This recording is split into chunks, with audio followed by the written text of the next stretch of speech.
Hi, I'm SPC Hutton with the U.S. Army Esports, and this is my esports journey. So my journey basically started while I was at AIT.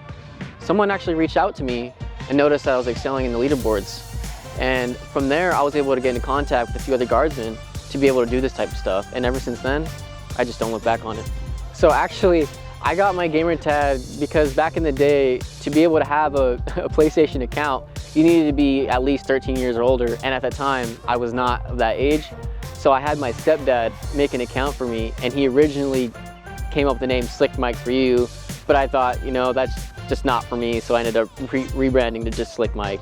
My initial introduction to Rocket League was actually my best friend, who actually now is in the Army, introduced me to Rocket League when it was free, I believe in the summertime back in 2015, and he would always ask me to play. You know, I didn't think about it much at first, but as the years went on, I was like, okay, I actually kind of like this, and I saw people were better than me, and it drove me to be better than I was, and I wanted to be the best. So throughout the years, I grinded and grinded until eventually I did become the best. So about 3 to 4 years ago, that's when I say I was at my best.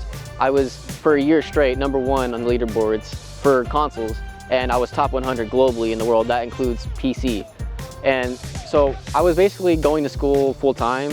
So I still had some time, but I didn't have too much time, but it was enough time to be able to maintain my position at being the best.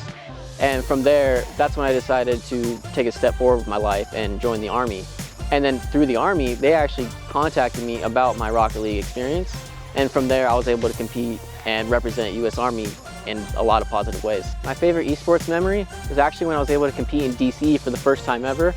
And I was able to meet all of my fellow guardsmen, my fellow U.S. Army esports soldiers, and then the other people in the other branches. And I was able to compete and just have the best time of my life, and I just will never be able to forget that moment.